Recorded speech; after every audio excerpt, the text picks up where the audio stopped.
Did you know that when Jesus said this, it had absolutely nothing to do with pedophilia, even though that's what this picture portrays?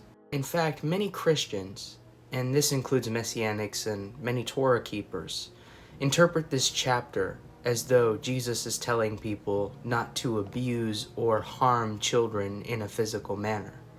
But if we read the chapter in context, we will see that this is not what he intended to say. Let's look at the Greek word for stumble in the concordance, and one of the usages is to cause to sin.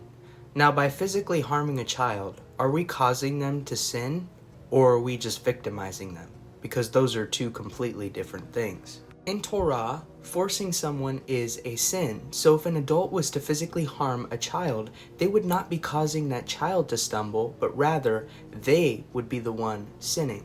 In fact, in this very same chapter, if we read it to its full conclusion, Jesus says, if your hand or foot causes you to sin, then to cut it off. And if your eye causes you to sin, then to gouge it out. Again, this is not about harming a child, but rather refusing to submit to people and parts of our own flesh that lead us to sin. And in Jesus' concluding points, we see that just as he would leave the 99 sheep to go after the one, he does not desire that any of his children should perish. This is verse 14. A child would not perish for an adult inflicting physical harm on them, because that's not their fault, but they would perish if they continued to sin against the Most High.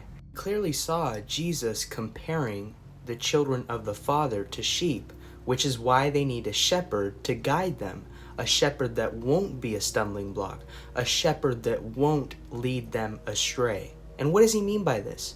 Joshua 1:7 says, "Be strong and very courageous," a favorite verse of many Christians. But let's read the other part. "Be careful to obey all the law of my servant Moses gave you. Do not turn from it to the right or to the left, that you may be successful wherever you go."